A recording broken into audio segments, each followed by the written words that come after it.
Cuando Rafael Mendoza abrió la puerta de su mansión aquella Nochebuena, no esperaba lo que encontró. La empleada doméstica, esa chica callada que trabajaba para él desde hacía 4 meses, corrió hacia él con los ojos muy abiertos.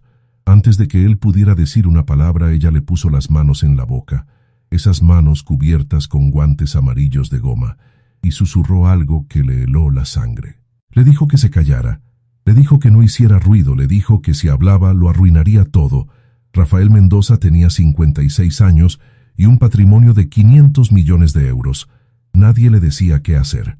Nadie se atrevía a tocarlo sin permiso, pero esa chica con los guantes amarillos lo estaba silenciando como si fuera un niño.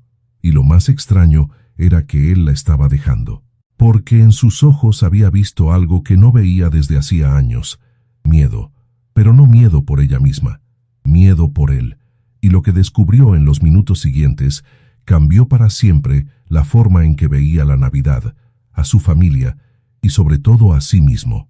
Si estás preparado para esta historia, escribe en los comentarios desde dónde estás viendo este video. Rafael Mendoza no debería haber estado en casa esa noche. Tenía una cena de negocios en Barcelona, una de esas cenas aburridas con inversores árabes que solo hablaban de números y porcentajes. Pero en el último momento, el encuentro había sido cancelado. Un problema con el vuelo privado de los inversores, habían dicho. Se verían después de las fiestas. Rafael había decidido volver a Madrid sin avisar a nadie. Quería sorprender a la familia. Era Nochebuena, después de todo, y él nunca pasaba la Nochebuena en casa. Siempre había un negocio que cerrar, un contrato que firmar, una reunión que no podía esperar.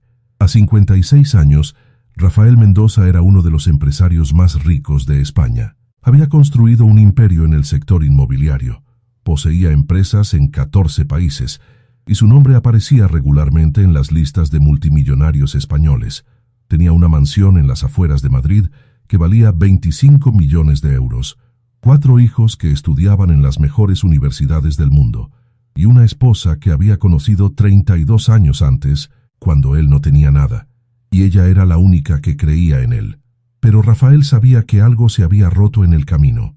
Los hijos ya no lo llamaban, salvo para pedir dinero.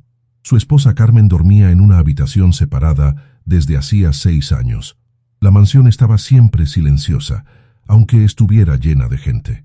Era como si todos vivieran vidas paralelas bajo el mismo techo, sin cruzarse nunca de verdad. Rafael recordaba cuando las cosas eran diferentes, cuando los chicos eran pequeños y corrían por los pasillos, cuando Carmen se reía de sus chistes tontos, cuando la Navidad significaba caos y felicidad en lugar de formalidad y silencio. No sabía exactamente cuándo todo había cambiado. Había ocurrido lentamente, como una enfermedad que se desarrolla sin síntomas, hasta que es demasiado tarde. Primero había perdido las cenas familiares porque tenía reuniones importantes. Luego había perdido los cumpleaños de los hijos porque estaba de viaje de negocios. Luego había perdido sus primeros pasos, sus primeras palabras, sus primeras decepciones. Y en algún momento, sin que él se diera cuenta, había perdido a la familia misma. Esa noche, Rafael había llegado a la mansión a las 7. Su chofer lo había dejado en la verja, como siempre. Él había atravesado el camino de entrada, mirando las luces navideñas que decoraban los jardines. Carmen había hecho instalar miles de luces ese año, como cada año.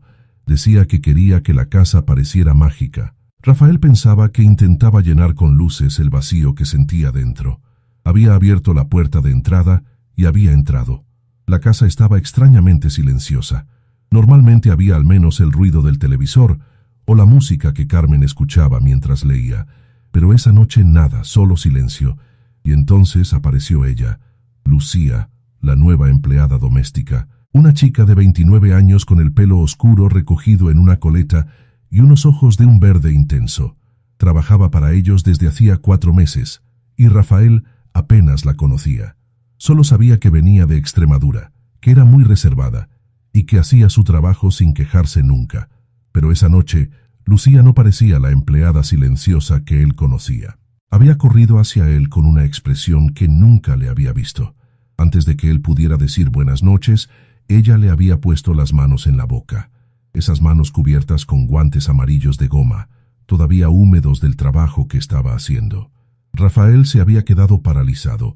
Lucía le había susurrado que se callara, que no hiciera ruido, que la siguiera sin decir una palabra.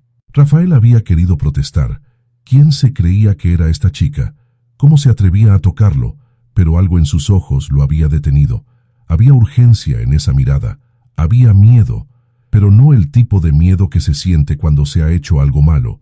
Era el miedo de quien está intentando proteger a alguien. Y así Rafael había asentido en silencio y la había seguido. Lucía lo guió por el pasillo lateral, el que llevaba a la cocina de servicio. Rafael no entendía qué estaba pasando. Su mente buscaba explicaciones racionales. Quizás había ladrones en la casa, quizás alguien estaba en peligro.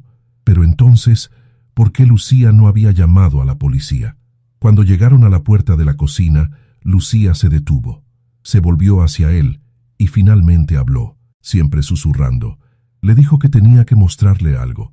Le dijo que si él lo arruinaba todo, nunca se lo perdonaría. Y entonces abrió la puerta de la cocina. Rafael miró dentro y lo que vio le cortó la respiración. La cocina estaba llena de gente, pero no gente cualquiera. Estaban sus 4 hijos. Diego, el mayor, que estudiaba empresariales en Londres. Sofía, la segunda, que hacía derecho en Nueva York. Los gemelos Pablo y Marcos, que estaban en su 2º año de arquitectura en Barcelona. Estaba su esposa Carmen, con el delantal de cocina que no se ponía desde hacía años. Estaba su madre, que tenía 84 años, y que él no veía desde hacía 8 meses, porque ella vivía en Andalucía, y él nunca encontraba tiempo para ir a visitarla. Estaba su hermano Miguel, con quien había discutido 4 años antes y con quien ya no hablaba, y estaban todos cocinando juntos. Diego estaba amasando algo que parecía masa para croquetas. Sofía estaba preparando un guiso con la ayuda de la abuela. Los gemelos estaban poniendo la mesa con un cuidado que Rafael nunca les había visto. Carmen estaba dando instrucciones a todos, riéndose como no lo hacía desde hacía años. Rafael se quedó en el umbral, incapaz de moverse. Lucía se lo explicó todo susurrando. Le dijo que había sido idea suya, que 4 semanas antes había oído a la señora Carmen llorar en su habitación por la noche, que se había acercado para preguntarle si estaba bien, y la señora le había contado todo. Le había contado que el marido nunca estaba presente, que los hijos no volvían nunca a casa, que la Navidad en aquella mansión se había convertido en una formalidad vacía, una cena con catering donde nadie hablaba de verdad. Lucía le había preguntado si había intentado alguna vez organizar algo diferente. Carmen había respondido que no sabía cómo hacerlo, que los chicos tenían sus vidas, que Rafael siempre tenía un compromiso. Y así Lucía había tomado las riendas. Había contactado con los hijos uno por uno, a escondidas. Había descubierto que ellos también echaban de menos una familia de verdad, pero que no sabían cómo decirlo. Había organizado todo en secreto, convenciéndolos de volver a todos para Nochebuena, de cocinar juntos como hacían cuando eran pequeños, de sorprender al padre con una cena casera, en lugar del habitual catering frío e impersonal. Le explicó también cómo lo había conseguido.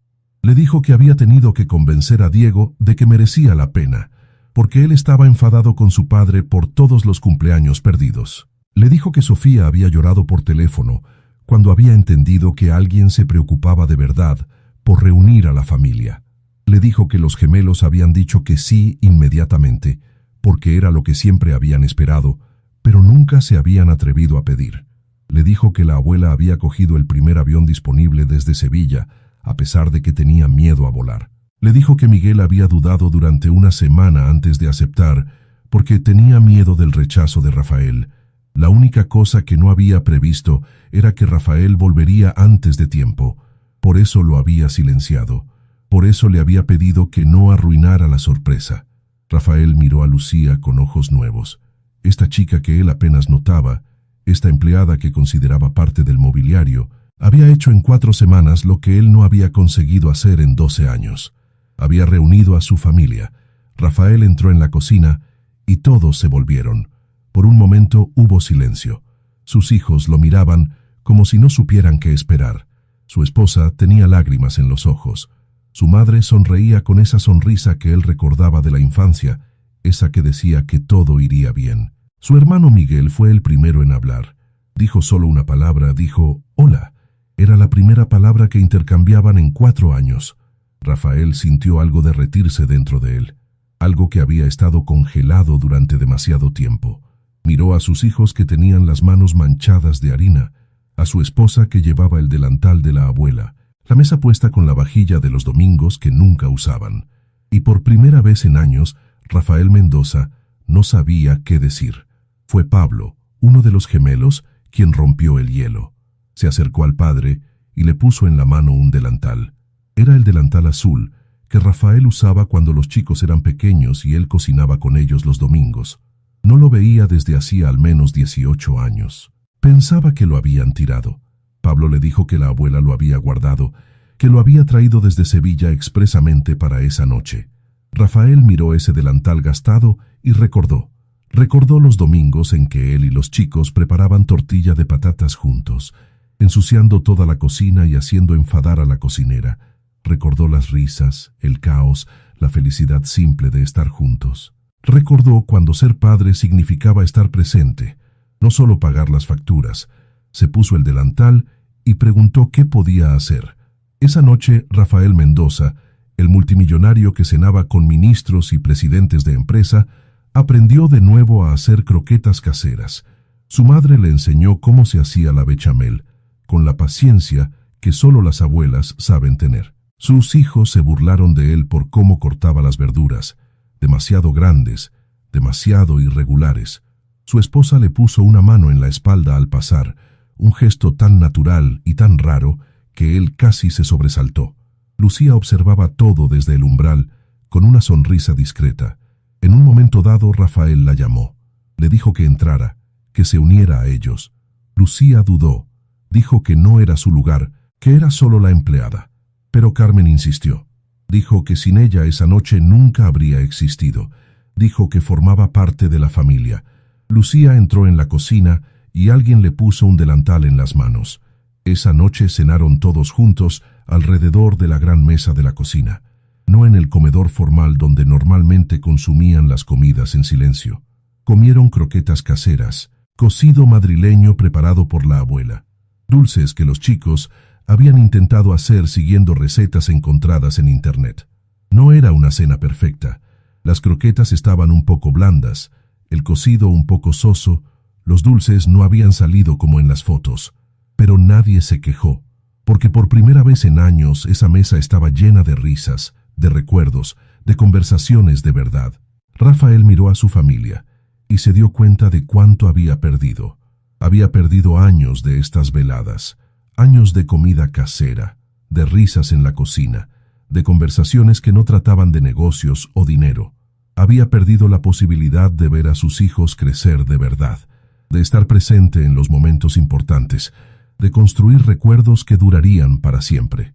Diego, en un momento de la velada, le había contado que cuando era niño esperaba cada noche a que papá volviera a casa. Se sentaba en la ventana y miraba el camino de entrada, esperando ver las luces del coche, pero casi siempre se dormía antes de que Rafael llegara. Rafael había sentido el corazón rompérsele con esas palabras. ¿Te está gustando esta historia? Deja un like y suscríbete al canal. Ahora, continuamos con el vídeo. Nunca las había sabido.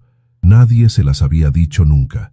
Después de la cena, mientras los demás recogían, Rafael salió al jardín. Necesitaba aire. Necesitaba procesar lo que estaba pasando. Se sentó en el banco bajo el gran olivo, ese que Carmen había plantado cuando se mudaron a esa mansión 27 años antes. No llevaba solo 5 minutos cuando su hermano Miguel lo alcanzó. Los dos hombres se quedaron sentados en silencio un rato. Miraban las luces navideñas que brillaban en el jardín. Escuchaban las risas que venían de la cocina. Luego Miguel habló. Dijo que se había arrepentido de esa discusión de 4 años antes. Dijo que había sido un estúpido, que había dejado que el orgullo arruinara la relación con el único hermano que tenía. Dijo que en estos 4 años había pensado muchas veces en llamar, en disculparse, pero que nunca había encontrado el valor. Rafael lo miró. Quería decir que él también se había equivocado, que él también podría haber dado el primer paso, pero las palabras no salían. Miguel continuó. Dijo que cuando la empleada lo había llamado 4 semanas antes, al principio había pensado que era una broma. ¿Quién era esa chica que llamaba para organizar una Navidad en familia? ¿Por qué debería escucharla? Pero luego ella había dicho algo que lo había impactado. Le había dicho que la vida era demasiado corta para desperdiciarla en el orgullo. Le había dicho que Rafael hablaba de él a menudo, que a pesar de la discusión, a pesar del silencio, echaba de menos a su hermano. Rafael sintió un nudo en la garganta.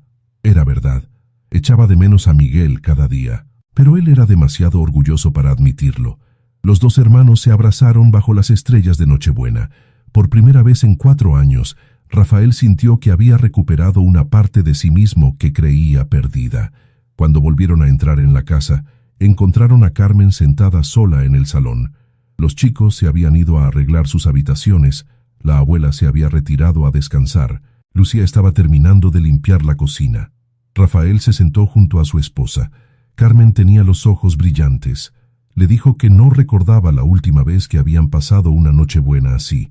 Le dijo que esa chica, Lucía, le había devuelto algo que pensaba haber perdido para siempre. Rafael le cogió la mano. Era la primera vez en años que la tocaba con intención, no por casualidad o por costumbre. Le pidió perdón. Le dijo que sabía que había estado ausente, que sabía que había puesto el trabajo por delante de todo. Le dijo que no sabía si podía cambiar, pero que quería intentarlo. Carmen lo miró con los mismos ojos con los que lo miraba 32 años antes, cuando él era un chico sin dinero pero lleno de sueños, y ella era la única que creía en él. Le dijo que todavía lo amaba, que nunca había dejado de amarlo, que solo había dejado de esperar.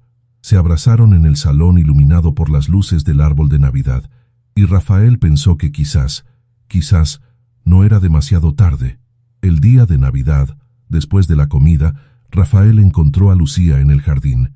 Estaba sentada en el mismo banco donde él se había sentado la noche anterior. Miraba el cielo gris de diciembre con una expresión pensativa. Rafael le preguntó si podía sentarse a su lado. Lucía asintió. Durante un rato se quedaron en silencio. Luego Rafael le preguntó por qué. ¿Por qué había hecho todo eso? ¿Por qué se había tomado la molestia de reunir a una familia que no era la suya? ¿Por qué una simple empleada se había preocupado tanto por personas que apenas la notaban? Lucía no respondió enseguida. Miró sus manos, esas manos que pasaban los días limpiando y fregando, y pareció buscar las palabras. Luego contó su historia. Dijo que su padre había muerto cuando ella tenía 17 años. Un accidente de trabajo, en una obra donde no había las protecciones adecuadas. Su madre se había quedado sola con 4 hijos y ningún ingreso. Lucía había tenido que dejar los estudios para trabajar, para ayudar a la familia a sobrevivir. Dijo que había pasado años haciendo trabajos humildes, limpieza, cuidadora, camarera. Nunca se había quejado porque sabía que era necesario, pero lo que más le dolía no era el cansancio, era ver a su familia desmoronarse. Sin el padre, los hermanos habían tomado caminos diferentes. La madre se había encerrado en un silencio que todavía duraba. Las comidas de los domingos habían desaparecido. Las fiestas se habían convertido en días como los demás. La familia que Lucía recordaba de la infancia existía solo en sus recuerdos. Dijo que cuando había llegado a esa mansión 4 meses antes, había visto lo mismo. Una familia que lo tenía todo excepto lo esencial. Una casa llena de cosas y vacía de amor. Personas que vivían bajo el mismo techo sin verse de verdad. Y había decidido que no podía quedarse mirando.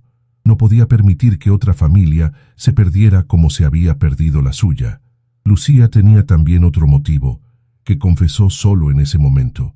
Dijo que su padre, antes de morir, le había hecho prometer una cosa. Le había dicho que la familia lo era todo, que el dinero iba y venía, pero las personas que te quieren permanecen. Le había dicho que no permitiera nunca que el trabajo le robara la vida, como le estaba pasando a él. Su padre había muerto 2 días después de esa conversación. Lucía nunca había olvidado sus palabras. Cuando había visto a Rafael Mendoza, un hombre que lo tenía todo pero no tenía nada, había pensado en su padre, había pensado en todas las cosas que él no había podido hacer porque el trabajo se lo había impedido, y había decidido que ayudaría a esa familia, aunque no fuera la suya. Rafael escuchó en silencio. Cuando Lucía terminó de hablar, él le hizo una pregunta. Le preguntó qué podía hacer para agradecérselo. Le dijo que le daría cualquier cosa, un aumento, una prima, cualquier cifra que ella pidiera. Lucía negó con la cabeza. Le dijo que no quería dinero. Le dijo que lo único que quería era que él mantuviera lo que había empezado esa noche, que siguiera estando presente, cenando con la familia, llamando a los hijos no solo por negocios, que no dejara que esa Nochebuena fuera una excepción, sino el comienzo de algo nuevo. Rafael la miró con respeto. Esa chica que él consideraba invisible tenía una sabiduría que él, con todos sus millones, nunca había tenido. Le prometió que lo intentaría. Un año después, en la misma mansión, otra Nochebuena. Pero esta vez todo era diferente. Rafael había llegado a casa a las 5 de la tarde, no a las 10 de la noche como hacía antes. Había cancelado todos los compromisos del 23 de diciembre al 2 de enero, como había prometido a la familia el año anterior. Los hijos ya estaban allí, no porque alguien los hubiera convencido con llamadas secretas, sino porque volver a casa por Navidad se había convertido en algo natural, deseado, esperado. Diego había traído a la novia, una chica inglesa que Carmen ya adoraba. Sofía había llegado con una semana de antelación porque quería ayudar con los preparativos. Los gemelos no se habían ido nunca, habían elegido quedarse en Madrid cerca de la familia, en lugar de aceptar unas prácticas en Dubái. La abuela había llegado de Sevilla con una maleta llena de ingredientes para los dulces tradicionales. Miguel y su esposa estaban presentes, como lo habían estado en cada fiesta del año anterior. La discusión de 4 años antes parecía un recuerdo lejano, algo de lo que reírse durante las cenas familiares. Y Lucía seguía allí, pero no como empleada, o mejor dicho, no solo como empleada. Durante el año Rafael había descubierto que Lucía había tenido que abandonar los estudios a los 17 años, pero que siempre había soñado con graduarse. Había usado sus contactos para conseguirle una beca en la universidad, y ahora Lucía estudiaba trabajo social mientras seguía trabajando a tiempo parcial en la mansión. Lucía también había ayudado a Rafael a reconstruir la relación con su familia de origen en Extremadura. Su madre, que no veía desde hacía años, había sido invitada a Madrid para las fiestas. Sus hermanos, que todavía trabajaban en el campo, habían recibido ofertas de trabajo seguro en las empresas de Rafael. Lucía había rechazado el dinero que Rafael quería darle, pero no había rechazado la ayuda para su familia, porque sabía que esa era la forma correcta de agradecer, no con gestos vacíos, sino con acciones que cambiaban de verdad las vidas de las personas. Carmen la había tomado bajo su protección. Las dos mujeres habían desarrollado un vínculo que iba más allá de la relación empleador-empleada. Lucía se había convertido casi en una hija adoptiva, la chica que Carmen nunca había tenido. Esa noche, mientras todos cocinaban juntos en la gran cocina, Rafael se detuvo un momento a mirar la escena. Vio a su esposa que se reía con Lucía mientras preparaban la masa para los polvorones. Vio a sus hijos que bromeaban con el tío Miguel. Vio a su madre que daba órdenes a todos como hacía 40 años antes, cuando él era un niño en la cocina de casa en Sevilla. Vio a su familia, no la familia perfecta de las fotos en las revistas de economía, sino una familia de verdad, ruidosa, imperfecta, viva. Rafael pensó en lo cerca que había estado de perder todo esto. Pensó en todas las navidades pasadas en reuniones, en todas las cenas perdidas, en todos los momentos que nunca volverían. Y pensó en Lucía, en la chica que un año antes le había puesto las manos en la boca y le había dicho que se callara. En ese momento ella levantó la mirada y cruzó la suya. Le sonrió, una sonrisa que lo decía todo sin necesidad de palabras. Rafael le devolvió la sonrisa. Luego se puso el delantal azul, ese que la abuela había guardado durante años, y se unió a su familia para preparar la cena de Nochebuena. Fuera nevaba. Las luces navideñas brillaban en el jardín, y por primera vez desde que Rafael recordaba, la mansión ya no estaba silenciosa, estaba llena de vida, y Rafael entendió finalmente lo que Lucía había intentado enseñarle. Entendió que el éxito no se mide en los millones en la cuenta del banco, sino en las personas que te esperan en casa. Entendió que el tiempo es el único recurso que no puedes comprar, y que cada momento desperdiciado lejos de quien amas es un momento que nunca volverá. Esa noche, antes de sentarse a la mesa, Rafael hizo algo que no hacía desde hacía años. Abrazó a cada miembro de su familia, uno por uno. Abrazó a sus hijos y les dijo que estaba orgulloso de ellos. Abrazó a su esposa y le dijo que la amaba. Abrazó a su madre y le agradeció todo lo que había hecho por él. Abrazó a su hermano y le prometió que nunca más lo dejaría solo. Y finalmente, abrazó a Lucía, la chica que un año antes era solo una empleada invisible y que ahora se había convertido en parte de la familia. Le dijo gracias, pero no solo gracias por esa noche. Gracias por haberle abierto los ojos. Gracias por haberle mostrado lo que estaba perdiendo. Gracias por haberle dado el valor de cambiar. Lucía sonrió, con lágrimas en los ojos, y dijo que no tenía que agradecerle. Solo tenía que seguir estando presente, porque ese era el regalo más grande que podía hacer a su familia, y Rafael prometió que lo haría, para siempre. Si esta historia te ha recordado que las cosas más preciosas de la vida no se compran con dinero, y que a veces basta una persona especial para cambiarlo todo, deja una huella de tu paso con un corazón. Y si quieres apoyar a quienes cuentan historias que celebran la familia, el amor y la magia de reencontrarse, puedes hacerlo con un 1000 gracias a través de la función Super Gracias aquí abajo. Cada gesto cuenta, igual que contó ese momento en que una empleada con guantes amarillos tuvo el valor de silenciar a un multimillonario y le regaló la Navidad más bonita de su vida.